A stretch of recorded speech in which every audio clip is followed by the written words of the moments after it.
진로를 선택하는 가장 올바른 선택. 진로 레시피.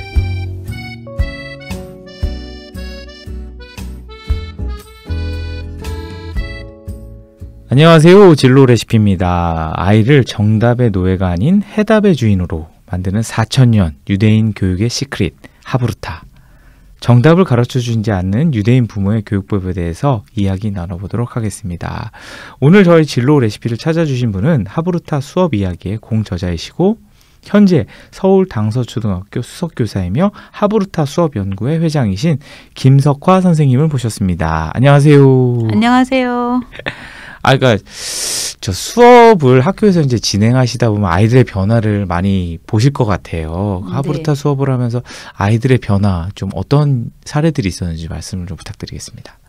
제가 제일 처음에 이제 하브루타 수업을 했던 게요. 네네. 그 감정에 관한 거였어요. 예. 화를 어떻게 화에 대해서 궁금한 걸 물어보자. 네네네. 그거였는데 우리가 화났을 때 수다 떨면 화가 풀리죠. 그렇죠. 네. 근데 아이들이 10분 이상 대화를 이어가는 거를 그날 처음 봤습니다. 그래서 이제 아이들이 대화를 하면요, 보통 자기 얘기하고 관련된 얘기가 아닌 경우가 이제 수업 시간에 좀 많잖아요. 거의 관련 없죠. 그렇죠. 지식에 관련 그렇죠. 부분이니까. 예. 근데 이제 이게 자기 얘기란 말이에요. 그러다 보니까 화에 대해서 궁금한 걸 질문을 막 많이 뽑고 그중에서 공통된 거를 한 반별로 뭐 15개에서 20개 정도에서 쫙 아무나 만나서 얘기를 하는데요. 자기 부모 얘기도 하고 내가 화났을 때 어떻게 한다 하면서 그 이야기에 몰입해 갖고 얘기를 하는 거 보고요. 제가 그때 가능성을 본 게 그게 제일 첫 번째 저의 경험이었습니다. 아이들의 신세한탄. 네. 그리고 또 하나는 그러고 나서 이제 아무래도 고비를 겪잖아요. 그렇죠. 아이들이 이렇게 서로 이야기하는 게 익숙하지 않고 그리고 왜 지난번에도 말씀드렸지만 말하기 싫은 애 있잖아요. 그렇죠. 발표 안 하는 애가 혼자서도 잘할 수도 있고. 네. 근데 2년 지나서 제가 그 전에 있던 학교에서 학교를 떠나고 마지막 수업을 하는데 말 안 터서 제가 항상 가서 옆에 가서 도와줬던 애가 손 들고 발표하더라고요. 2년 만에. 찡하셨겠어요. 자발적으로. 제가 너무 마음이 좋았고요. 그리고 사실 그러기 위해서는 복도에서 아는 척 해주고 안아주고 그런 어떤 관심들이 계속 지속되기도 했지만 전 너무 그게 굉장히 보람찼다고 생각합니다. 그 지난 시간에 이제 할 때 처음에 하시는 게 이제 어떤 질문 뽑기라고 이제 수업을 준비하실 때 근데 또 말씀을 들어보니까 관계 개선이 먼저인 것 같네요. 그럼요. 네. 그래서 지난번 왜 마지막에 그 질문이 배려가 바탕이 돼야 된다 그러잖아요. 그렇죠. 그 질문하면서 아이들이요. 이 어떤 배려와 그 어떻게 질문해야 하는지를 이제 그걸 차차 배워가더라고요. 인성이 좋아질 수밖에 없겠네요. 네. 남을 생각해야 되니까. 네. 그럼 아이들 같은 경우 성적은 어떻게 변화가 되나요? 하브루타 수업을 하면. 하브루타 수업에서 이제 사실 고민이 그런 부분들이 있어요. 그래서 과연 이게 왜냐하면 진도가 그렇죠. 많은데 현실은 또 현실이니까. 네. 그래서 이게 과연 어떨까 그랬는데 우리 수학에 적용하신 선생님이 계세요. 그 선생님이 수학에 어떻게 적용을 하셨는지 그분이 이제 데이터를 뽑아 보셨어요. 하브루타를. 네. 그랬더니 1학기에는 90점대가 2-3명, 50점대가 14명 정도였거든요. 20명 아이들 중에. 그래서 평균이 50점 정도였는데 2학기에 하브루타식으로 수업을 하고 나서 평균이 92점이 됐다는 거예요. 반평균이? 네. 20명 아이들이. 그래서 92점인 아이들이 훨씬 더 많아진 거죠. 본인도 굉장히 놀라셨더라고요. 그럼 이제 하브루타를 통해서 아이들의 인성도 좋아지고 뭐 배려심이나 이런 것도 좋아지는데 성적도 좋아지네요. 네. 따라서. 네. 그럼 좀 이야기를 이어가 보겠는데요. 이게 지금 수학 점수가 그렇게 올라갔는데, 그러니까 질문으로 성장하는 수학 교육. 네. 좀 궁금한데 이게 어떻게 진행이 되는 겁니까? 우선은 이제 이 하브루타가 제일 중요한 게요. 알 거는 정확하게 알고 가야 돼요. 그러니까 열린 질문이라고 하지만 배울 건 정확하게 배워야 되거든요. 그래서 이 선생님이 수학에 어떻게 적용을 하셨냐 하면 일단 선생님이 설명을 합니다.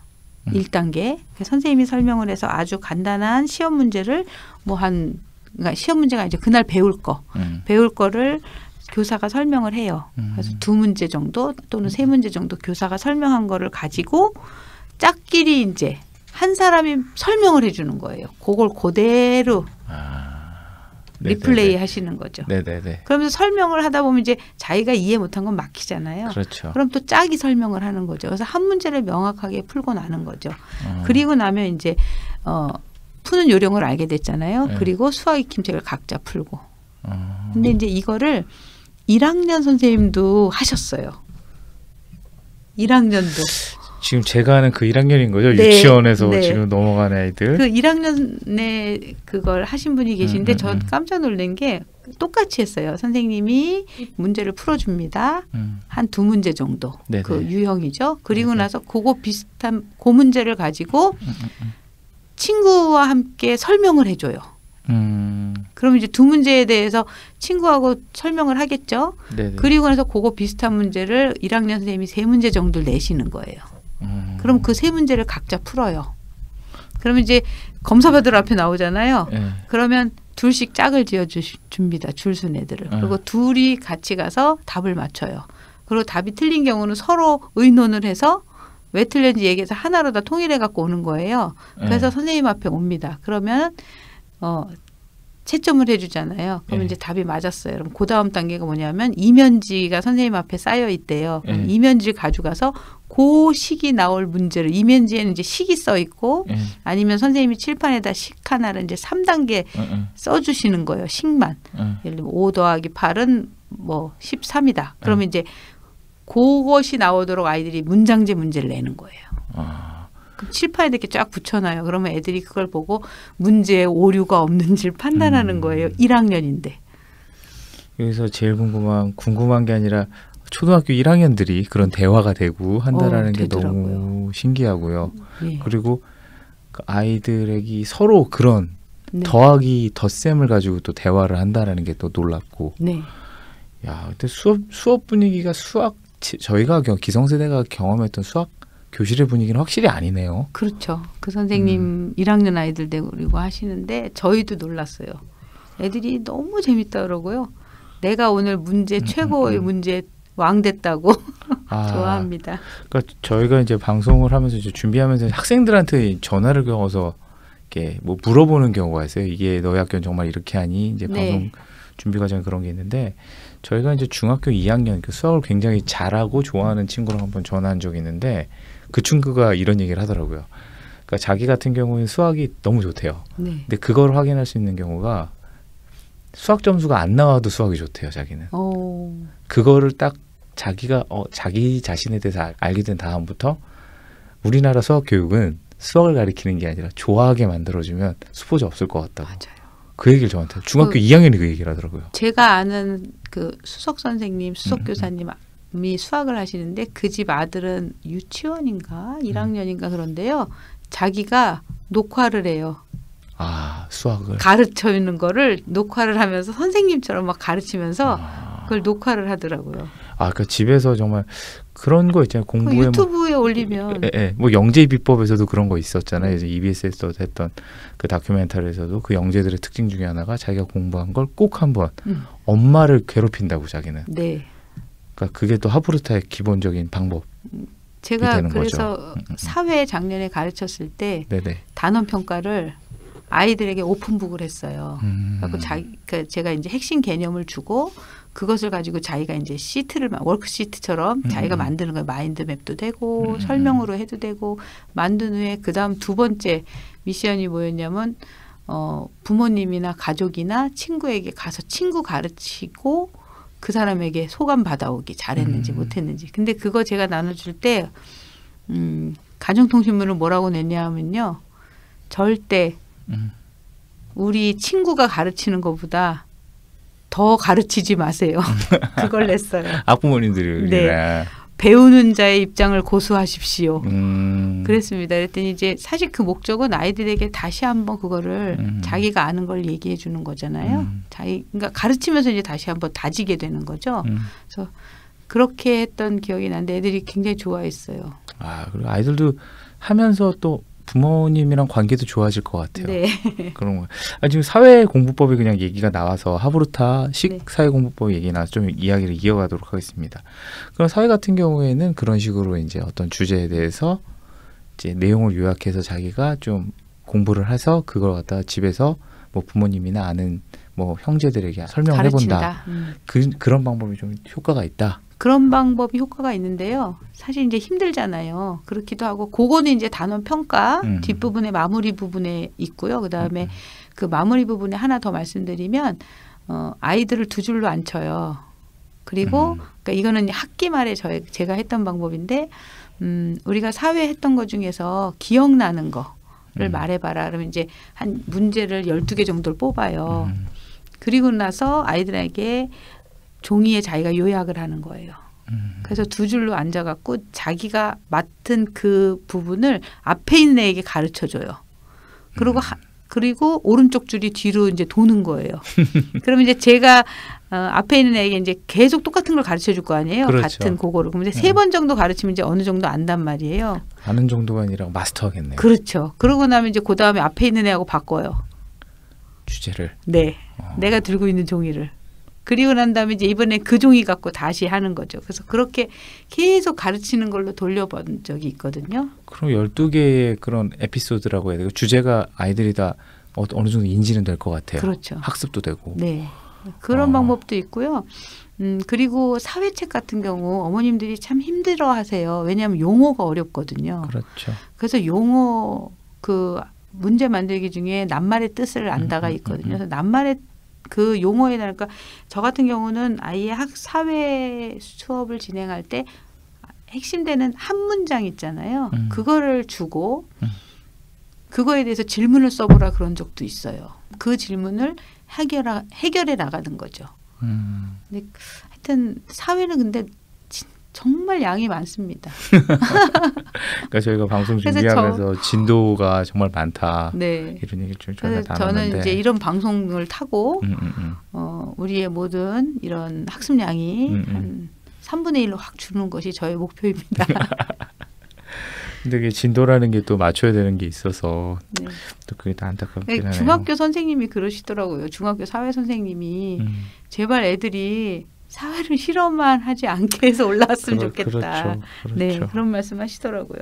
그러니까 좀 성적이 아니라 좀 공부와 학습을 좀 좋아하게 되는 상태가 아이들이 제일 바라는 방법이죠. 좋아야 이 학습력도 확 올라가거든요. 그렇죠. 네. 그러면 이제 국어 공부. 네. 이에 대해서 이제 하브루타식으로는 국어 공부를 어떻게 하면 좋을지. 네. 그러니까 그 자신의 삶과 마주하는 문학 감상이라는 걸로 제가 이제 그 설명하시는 걸 봤는데요. 이게 어떻게 하는 건지 좀 설명 부탁드리겠습니다. 이거는 이제 그 같이 연구하시는 선생님께서 주로 이제 국어과를 중심으로 수업을 하시는데요. 그 그림책에서 여기 이 선생님은 이제 스갱 아저씨의 염소라는 그림책으로 아이들의 선택의 이유와 책임에 관한 이야기를 나누고 싶어서 이제 그림책을 가지고 하시는 거예요. 그래서 이제 그림책 하면은 왠지 이렇게 상상 속이고 아이들의 삶과 별로 그렇죠. 관련이 없어 보이잖아요. 더구나 이제 염소, 동화 같죠, 동화. 예, 알퐁스 도데니까 이제 알프스의 그거잖아요. 나라도 달라 또. 네, 그럼에도 불구하고 아이들이 이제 그 이야기를 통해서 선택의 순간에서 뭘 선택해야 되는지, 그 까닭은 뭔지, 그것에 대해서 이제 짝과 이야기 나누고 모둠과 이야기 나누는 과정 속에서 선택이라는 것을 어떻게 해야 되고 선택에 대해서 책임지는 것은 무엇이다.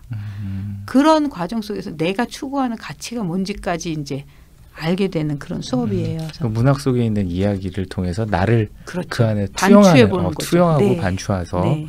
거기서 이제 생각을 이끌어내는 네. 뭐 창의식 교육이 될 수 있을 것 같네요. 네. 그래서 그 중에 이제 하나를 보시면 이제 아이들이 이제 가치를 이야기할 때 네네. 예를 들면서 이거예요. 왜 보람이라는 가치를 선택하였나요? 그랬더니 염소가 집에 돌아갔을 때 스갱 아저씨가 기뻐할 것입니다. 다른 사람을 행복하게 해주는 것이 소중하기 때문입니다. 라고 이 아이는 보람이라는 것을 가치로 선택한 까닭을 자기 말로 하잖아요. 그렇게 말하면서 아 내가 이런 걸 소중하게 여기고 있구나라는 걸 친구들에게 얘기할 수 있는 거죠. 괜찮죠? 이렇게 이게 뭐라 그럴까 토론에 정말 도움될 것 같아요. 네. 나이가 먹고 대학에 가서도 네. 그러니까 되게 이제 어떤 소설책이나 뭘 보고 솔직히 난 A라고 느꼈는데 정답이 B라 네. B입니다. 이렇게 얘기하는 게 그럼 익숙해져 버리잖아요. 우리 왜 문학 작품 볼 때 지은이의 중심 생각이 중요하지. 맞습니다. 그걸 읽고 나는 어떻게 느꼈는지 그거 별로 중요하게 안 생각했었던 거를 아, 그러네요. 딱 자기가 꼬집으셨네요. 말하면서 예. 맞아요. 굉장히 아이들에게 살아있는 이제 그런 문학 작품이 되는 거죠. 맞아요. 네. 그랬네요, 정말. 그리고요 엉뚱한 대답을 한다거나 예상치 못한 이야기를 하는 아이들이 있어요. 그런 아이들을 이렇게 딱 보면 그 아이의 삶의 배경들도 알 수가 있어요. 그리고 전혀 생각지 못했는데 쟤는 저런 깊은 생각을 하는구나 이런 것들도 알 수 있고요. 그리고 이제 이 선생님 같은 경우는 국어 수업 단원 구성을 하실 때 아이들과 함께 그거를 짜요. 아, 커리큘럼을 아이들과 함께 네. 뭐 하고 싶다 그러면 네, 그거에 맞춰서 예를 들면 언어 예절과 댐댐이라는 이제 단원이란 말이에요. 네네. 그러면 이제 아이들과 함께 거기서 배워야 할 핵심 낱말을 뽑아요. 그럼 이제 애들이 자기가 뽑았다는 것 때문에 책임감도 많이 가지고 훨씬 더 주인의 입장에서 하는 거죠. 한번 상상해 보세요. 야, 오늘은 비속어에 대해서 배울 거야? 어떠세요? 아이들 신나기 좋을 것 같아요. 아, 신나요? 안 신나죠. 선생님이 얘기하잖아요. 오늘은 뭐 배울까? 몇 쪽 표? 어떠네요? 기대감도 없죠. 예, 근데 이제 선생님은 핵심 낱말을 가지고 아이들에게 이제 질문을 하라는 거. 배우고 싶은 것을 너희가 질문으로 해봐라. 그럼 아이들이 고운 말을 사용해야 하는 이유는 무엇인가요? 나쁜 말은 어디에 나쁩니까? 이런 것들을 얘기해요. 그리고 나서 미리 이렇게 공부하면 도움이 돼요라는 거를 이제 선생님이 이제 아이디어를 얻어요. 아이들에게서. 네, 그랬더니 아이들이 다툼이 많이 일어나는 원인에 대해 친구들에게 물어보기. 또는 언어 습관을 미리 알아보기. 그러니까 자기들이 자기 수업을 계획하는 거죠. 그리고 선생님한테 이제 도움을 주는 거잖아요. 그리고 재미있게 공부하는 방법도 또 자기들이 써요. 그래서 우리 반에서 많이 쓰는 욕을 조사해보기, 좋은 말하는 캠페인 하기, 욕하는 사람에 대해 벌칙 정하기 뭐 이런 것들을 하는데 이걸 만약에 교사가 혼자 다 짰다고 생각해 보세요. 아이들은 수동자의 입장이잖아요. 그리고 그냥 무서운 법이 될 것 같아요. 그렇죠. 예. 악법이라고 하죠. 네. 그거. 근데 결론은 똑같아요. 가르치는 내용이 다 들어있거든요. 그래서 아이들 입에서 먼저 나오니까. 네, 그 부분이 굉장히 중요한 포인트라고 생각할 수 있어요. 아, 국어 교육도 재밌고 사회 교육도 참 재밌네요. 아이들이 다 참여하는 수업이다 보니까 참 아이들도 학교 가는 게 즐거울 것 같아요. 네. 그럼 저희가 이제 진로 교육 방송이에요. 근데 지금 계속 하브루타에 대한 이야기를 듣다 보니까 이제 주된 방법이 대화이고 그리고 이제 자기를 드러낼 수 있는 질문을 하기도 하고 듣기도 하다 보니까 아이들도 스스로 자기에 대해서 알아가는 과정을 통해서 더 진로를 빨리 찾을 것 같다라는 예상은 되거든요. 그래서 지금 좀 이렇게 하브루타에서 도움을 주는 하브루타식 진로 찾기는 어떤 게 있는지 좀 설명을 부탁드리겠습니다. 네, 사실 초등학교에서의 진로 교육이 가장 중요한 거는 자기 자신을 탐색하는 거고 자기를 이해하는 부분에 초점이 맞춰져 있거든요. 네네네. 뭐 무슨 뭐 직업을 탐방한다던가 그거는 이제 초등학교에는 그 초점이 아닙니다. 그래서 뭐랄까 본인에 대한 자긍심을 길러주고 자존감 키우기. 네, 자존감 길러주고 그리고 자기가 뭘 좋아하는지 이해하고 상대방을 인정하고 이런 부분들이 굉장히 중요하게 여기는데요. 우리 또 진로에 이렇게 하브루타를 적용해서 하시는 선생님은요. 나 자랑 대회를 한다고 해요. 그래서 자기에 대한 자랑을 하는 거예요. 그런데 수업 시간에요? 네. 나 자랑 대회를 하는 거죠. 그러면서 스스로 이제 나는 줄넘기를 잘해. 나는 야구를 좋아하는데 이러면서 이제 서로 이제 친구와 대화를 하는 거예요. 나는 줄넘기를 잘해. 난 야구를 좋아하는데 그래? 나도 야구 좋아하는데 너 좋아하는 구단 있어? 나는 무슨 구단을 응원해? 이러면서 서로 이제 자기 좋아하는 얘기를 하는 거죠. 그러고 한참 얘기를 뭐 중간에 뭐 이 얘기 저 얘기 새길도 빠지겠죠. 하지만 그러면서 친구와 나 사이에 공통점을 찾게 되고 그러면서 친구와 관계가 좋아지게 되는 거죠. 그러고 나서 서로 얘기하다 보면 왜 자기 생각이 이렇게 정리가 되잖아요. 그걸 가지고 이제 자기가 나 자랑 대회를 하는 거예요. 그러면서 이제 나는 이런 거를 좋아하고 나는 뭐를 잘하고 이런 것들을 하면서 자신의 장점과 단점 또는 장점 그리고 잘하게 되는 점을 아이들 앞에서 얘기하면서 자신감도 찾게 되는 거죠. 그 질문을 다른 친구한테 하는 것도 재밌을 것 같아요. 나는 뭘 잘하니? 예, 맞아요. 그죠? 네. 그 질문을 해도 애들이 없어라고 대답은 못할 것 같거든요. 저기 수업하셔도 되겠는데요. 실제로 아이들이요. 그 찾지 못하는 아이들도 있대요. 그러면은 그러면 선생님이 이 친구가 잘하는 거 뭐야?라고 이제 얘기를 해주면 아이들이 이제 사실 그거는 관찰을 해야 되거든요. 그렇죠. 관심을 가지고 그러다 보니까 사이도 좋아지고 그렇게 되거든요. 못 찾았던 아이도 듣고 기분 정말 좋을 것 같아요. 네, 좋아지고요. 자기는 없는 줄 알았는데. 네. 그런 식으로 이제 자기가 좋아하는 걸 찾는 과정을 통해서 자존감도 높아지고 네. 그러니까 자기 자신에 대해서 알아가는 과정이 네. 하브루타에서 하는 초등학교에서 찾아가는 진로 교육의 방향이다. 그리고서 이제 다중지능 검사 같은 거 예를 들면 이제 진로 검사를 하잖아요. 그렇죠. 그거 가지고서 이제 보통 보면 난 이거 그냥 이해하고 끝나잖아요. 근데 그게 그렇다더라. 아니라 그걸 갖고 이제 대화를 하는 거예요. 그걸 이렇게 같이 보면서. 네. 그러면서 야 너도 자기 성찰 지능이 높아? 이제 이렇게 말했어요. 했더니 그런데 자기 성찰 지능이 뭐야? 그렇게 될 것 같아요. 네. 당연히. 우리는 언어 지능이네. 너는 왜 언어 지능이 높게 나온 것 같아? 난 책 읽기 좋아하거든. 그래서 그런 것 같아. 난 말을 좀 재미있게 해. 그래서 별명 개그맨이야. 뭐 이런 식으로 자기의 그 지능에 대한 그 근거를 이제 거꾸로 찾는 거죠. 그러면서 자기를 더 잘 구체적으로 이해할 수 있게 되지 않겠어요? 그러니까 그 뭐라 정말 공유를 하네요. 네. 그러니까 나 혼자 찾는 거면 네. 솔직히 꿈을 나 혼자 찾으면 정말 좋은 거죠. 근데 옆에서 좀 도와주면 네, 더 맞아요. 확실하잖아요. 네. 근데 옆에 있는 친구들이 너 모자래. 그리고 나는 모자래. 나의 평가, 타인의 평가, 그리고 아까 말씀하신 지능 검사 같은 객관적 평가가 다 들어가는. 평가, 예, 세 개가 그렇죠. 다 들어가네요. 그러면서 왜 솔직히 지금까지 진로 교육이다 하면 너 뭐 되고 싶어? 그렇죠. 의사 장래희 막 이거였는데 직업을 그냥. 그랬는데 이제 본인이 좋아하는 거를 바탕으로 이제 탐색할 수 있는 자기 이해의 바탕이 되는 맞아요. 거죠. 참 그리고 이 하브루타 하면서 되게 좋은 거는요. 아이들이 자기 수준에서 자기의 또래 언어들을 막 하면서 훨씬 더 이해를 잘하게 돼요. 솔직히 자기 성찰 지능 얘기하면 자기 성찰 지능이 뭐야? 뭐 이렇게 물어보잖아요. 그러면 그렇죠. 선생님이 답을 해주는 것보다 아이들이 설명해 주는 게 훨씬 쉬워요. 그렇죠. 그들의 언어니까. 네. 맞아요. 내가 나를 판단한다고, 내가 맞아요. 나를 반성을 잘한다고 그렇게 자기들이 맞아요. 쉽게 얘기하거든요. 그러니까 그러니까 이 하브루타 수업의 가장 큰 장점은 서로가 서로에게 선생님이 되는 거죠. 유대인의 내 생각은 무엇이니 마따오 셰프 나온 영상이 있어요. 그 영상에서 그 선생님이 말하는 게 있는데 우리 아이들은 이 수업에서 다른 친구에게 도움을 줄 책임이 있다. 그 얘기를 하더라고요. 그렇죠. 저는 그게 굉장히 마음에 와닿았어요. 진로에 대한 이론들도 되게 많은데 그 중에 한 분이 나에 대한 진로를 찾을 것이냐, 세상을 위한 진로를 찾을 것이냐부터 결정을 해야 된다라는 그때 책을 보고도 그게 또 시작이 될 수도 있겠다. 내 꿈을 찾는 게 아니라 그게 먼저 같이 가는 그렇죠, 거죠. 그렇죠. 네. 그런 걸 보면서도 하브루타 교육이 되게 뭐라 그럴까 좀 이렇게 막 되게 어렵게만 추상적으로 저도 이제 방송을 준비하면서 했는데 되게 현실적이네요, 이게.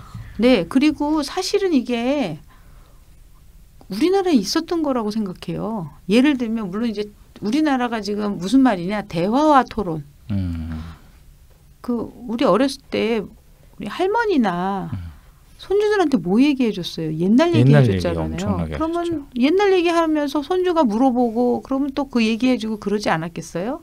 그렇죠. 그리고 사회적으로 볼 때 화백제도 만장일치잖아요. 만장일치 되려면 뭘 했겠어요? 대화 타협이죠. 그렇죠. 대화해야죠. 토론해야죠. 사실은 이게 없었던 게 아닌데 왜 갑자기 하브루타라는 어떤 상징성 때문에 우리의 이제 제가 보기에는 우리 민족의 잠재력이 깨어난 게 아닐까 그런 생각을 해봅니다. 그럴 수도 있을 것 같아요. 좀 말씀드려보니까 이게 대가족 사회, 대가족 제도 우리가 그럴 때 같은 경우는 집에서 대화가 안 일어날 수가 없잖아요. 같이 모여 사니까. 근데 좀 가족도 좀 핵가족화 돼가고 이러다 보니까 대화가 필요 없잖아요. 몇 명 없다 보니까. 식탁에서 같이 카톡으로 대화하잖아요. 그때 그런 거 게임하는 거 많이 봤는데 식당 가면 먼저 핸드폰 카톡하는 사람 밥값 내기는 그런 거 많이 봤는데 그러니까 그런 식으로 좀 대화나 이렇게 토론이나 이런 부분이 우리 사회에서 좀 멀어져 가다 보니까 하브루타가 더 관심을 받는 것 같습니다. 네. 그러면 지금 많은 이제 진로 교육이나 이런 걸 통해서도 하브루타를 통해서도 이제 아이들이 자신의 길을 찾고 할 수가 있는데, 근데 또 듣다 보니까 하브루타는 어떻게 뭐라 그럴까? 인성 교육에 가장 최적화되어 있는 게 아닌가라는 생각을 하게 되거든요. 그래서 이제 도덕이나 철학을 정말 잘 가르칠 수 있을 것 같아요. 네. 어떻게 가르치나요? 그런 부분은. 예, 도덕 수업 같은 경우는 사실 아이들이 별로 이렇게 도덕을 중요하게 생각하지 않는 과목이었어요. 그리고 이제 담임을 한다 그러면 이제 진도 못 나간 사회나 수학 대신할 수 있는 그런 과목이고, 어떤 선생님 이제 저도 사실 뭐 도덕이 왜 필요하지 그런 생각을 한 적도 있는데, 사실 우리가 생각하는 힘을 키우는 것이 중요하다고 요즘에 대두되는 입장에서는 도덕은 아이들끼리 토론하기 아주 좋은 교과라고 생각합니다. 그렇죠. 예. 근데 이제 다만 중요한 거는 아이들이 도덕 교과 하면 뭔가 이 선생님이 나에게 올바른 요것을 가르쳐 주려고 할 거야라는 무슨 정답. 말씀인지 알겠죠? 그렇죠. 예. 정답이 있는. 정답이고 목적지가 분명한. 그렇죠. 그런 식으로 수업을 하면 이제 아이들이 흥미가 많이 떨어지고요. 그렇죠.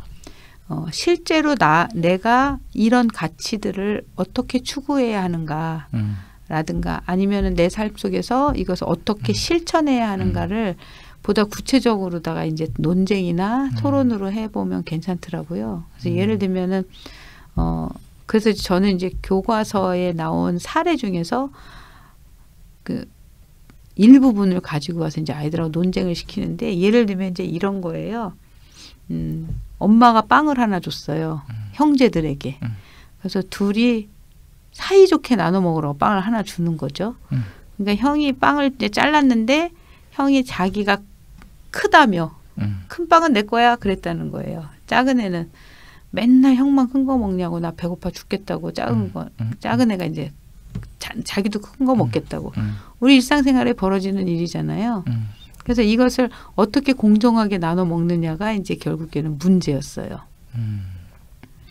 근데 이거를 어떻게 공정하게 나눠 먹는지 방법만 얘기하면 뭐 그냥 뭐 정답이 있죠. 그렇죠. 그래서 행복하게 나눠 먹는다. 네, 뭐 정답이 있단 말이에요. 뭐 똑같이 나눈다, 뭐 어쩌고 저쩌고. 근데 사실은 이 하브루타라면서 그거에 속으로 들어가게 하고 싶었어요. 그래서 형하고 아우로서, 난 형으로서 동생으로서 억울한 걸 얘기해봐라. 분위기가 짐작이 가시죠? 그렇죠. 네, 그래서 형은 자기 형대로 위치에서 엄청 열심히 얘기할 거예요. 엄청 열심히 얘기합니다. 그리고 난 다음에 제가 수업할 때 이 왼쪽에 있는, 근데 왼쪽 줄은 형, 오른쪽 줄은 동생 입장에서 너는 무조건 주장해라. 그랬어요. 왜냐하면 아까 이제 뭐 열기가 올라왔을 때 형이 형 주장해버리면요 집에 가서 싸워요. 그렇죠. 그래서 이제 그러고 난 다음에 3명 정도 하고 그다음에 4번째부터 바꿔요. 역할극을. 동생이 많이 먹어야 된다 주장한 애가 형이 많이 먹어야 된다고 주장을 하는 거예요. 그러면 양쪽 입장이 되잖아요. 그래서 하브루타 논쟁에서는 이제 입장 바꾸는 부분들을 이제 해봐라, 꼭 넣었으면 좋겠다 이런 말씀들을 많이 하거든요. 왜냐하면 문제 해결을 위한 논쟁이기 때문에. 그리고 나서 마지막 친구가 만난 친구끼리 어떻게 하면 둘 다 만족하게 이거를 빵을 얻을 수 있느냐, 나눌 수 있느냐, 그걸 이제 해결책을 찾는 거예요. 근데 아이들이 낸 해결책이 재밌어요. 3분의 1로 나눠서 일단 먹어보고 나머지 그래도 동생이 배가 안 부르다. 그러면 나머지 3분의 1을 또 나눈다. 또 어떤 아이는 여러 등분을 한 후에 한 개씩 먹고 그렇게 나눈다 그러더라고요. 근데 이제 진짜 성향 따라 다 다를 것 같아요. 예. 그리고 또 어떤 아이는 이번에는 동생이 먹고 다음엔 형이 먹는다. 뭐 순서를 정한다. 그러니까 자신의 삶 속에서 이제 막 얘기를 하는데 그러니까. 지도서에는 어떻게 나왔냐면 형이 나누면 동생이 먼저 가진다. 이렇게 돼 있어요. 근데 어때요? 굉장히 기발하죠. 그렇죠. 근데 만약에 그게 현실이라고 생각해 보세요. 맨날 그 조금 더 손해 안 보려고 나누는 게 막 느껴지죠. 그렇죠.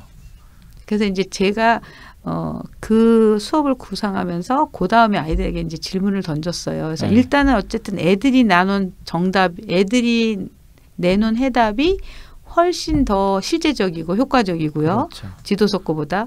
근데 그 다음에 제가 질문을 던졌습니다. 이거를 이제 하브루타 수업에서는 쉬우르라고 해요. 쉬우르는 아이들의 생각을 교사가 정리해주고 보다 높은 단계의 질문을 던지거나 높은 단계 과제를 얘기하는 거거든요. 제가 뭐라 그랬냐면 왜 엄마는 두 아이에게 사이좋게 나눠 먹으려면서 빵을 한 개만 줬을까?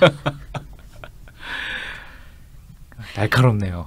어때요? 날카롭습니다. 네, 그래서 그러니까 이제 아이들이 공정과 이제 평등에 우리가 균등에 그렇죠. 이제 몰입되잖아요. 이렇게 매몰된다고 그렇죠, 그러죠. 그렇죠. 거기에서 이제 보다 높은 가치를 생각해봐라. 이제 그렇게 수업을 했습니다. 네. 그 오늘 저 계속 하브루타에 대한 이야기를 나누고 있는데요. 지금 선생님의 설명을 듣다 보면 이제 학부모님들께서 이제 관심이 생기시는 분이 있으실 것 같아요. 네. 그래서 마지막으로 좀 집에서 할 수 있는 방법, 아니면 좀 이 방법이 좀 온 가족이 뭐 일주일에 한 번이라도 가족 회의 시간에 할 수도 있을 것 같고요. 네. 좀 적용이 될 수 있는 방법, 좀 쉽게 어렵지 않게 좀 그런 부분을 설명해 주시면 어떤 게 있을까요? 집에서 할 수 있는 방법으로는요. 이제 목표가 중요한데 일단 관계 개선을 하고 싶다. 그러면 아이들과. 네, 그러면은 일단 아주 눈에 보이는 일상적인 것부터 하시는 게 좋아요. 왜냐하면 뭐 예를 들어서 아이와 관련된 걸 한다고 하면 아이는 평가받는 느낌이거든요. 그렇죠? 그래서 예를 들면은 뭐 눈앞에 아무거나 짚고 이거 갖고 질문 많이 하기 내기 해볼까? 한다던가. 예를 들면 이제 샤프라도 있으면 아이들이 막 질문한단 말이다. 이 까만색, 왜 샤프는 까만색일까? 여기 달려있는 고리는 왜 달려있을까? 그런 것들을 막 쏟아놓거든요. 그래서 누가 질문 많이 하나 내기하기. 그거 괜찮고요. 그 다음에 두 번째로 이제 좀 저기 하고 그리고 난 다음에 그림책 있죠. 네. 그림책을 이제 한 줄씩 읽는 거예요. 근데 한 줄씩 읽기라는데 읽고 나서 이제 한쪽 읽고 그림책 별로 저기 많지 않잖아요. 그렇죠. 그래서 그 문장이 많지 않잖아요. 그래서 그거를 읽고 그 문장에서 질문할 거 질문해보고 그럼 이제 엄마가 준비를 해야 돼요. 그러네요. 이건 왜 그랬을까? 뭐 근데 이제 보통 질문하라 그러면 대답에 스트레스 받으시는데 대답하실 필요 없어요. 질문만 하는 거예요. 부모는? 아니요. 아이도.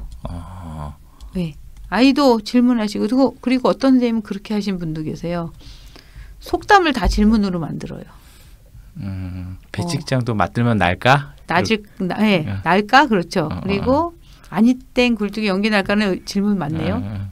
그러니까 그런 식으로 좀 네. 게임화하는. 그래도 되고요. 그리고 노래도 질문으로 바꾸시는 분도 있더라고요. 뭐가 있을까요? 봉당퐁당 돌을 던질까? 이렇게 하신 분도 계셔요. 그렇게. 그런 식으로 좀 이렇게 네. 아이하고 좀 게임으로. 관계 네. 개선을 할 수 있다. 네, 그렇게 하실 수 있고요. 그리고 주제를 정해서 제일 좋은 거는 그렇게 해서 이제 애들이 대화하길 좋아하잖아요. 그러면 하브루타 하자. 그러고 이제 모여가지고 오늘은 사과에 대해서 얘기해보자. 뭐 이렇게 한다던가. 그리고 이제 중요한 게 아까 왜 제가 지난번에 서두에 말씀드렸듯이 공부가 즐거워야 되잖아요. 그렇죠. 대화가 즐거워야 돼요. 그런데 우리가 가족끼리 대화하면 뭐 하죠? 가르치죠. 네. 잔소리하고. 숙제 다 했니? 그렇죠. 그렇죠. 너 어저께 준비물 다 해갔어? 뭐 이렇게 말하죠. 그러니까 아이에 대한 대화를 절대 하면 안 되고요. 그리고 가능하면 하브루타 식탁이라 그래서 같이 음식 준비하는 어떤 축제처럼 그렇게 하는 게 좋다고 합니다. 저는 사실 우리 아이들이 다 커가지고요. 좀 아쉬워요. 이걸 진작 알았을 걸. 근데 다만 저희 집은 이제 좋은 점은 아까 지난번 말씀드린 것처럼 정치적인 거 있죠. 네. 그걸 막 대화는 진짜 잘해요. 근데 지성인들이시네. 인격과 분리는 하는데 저희가 잘 안 되는.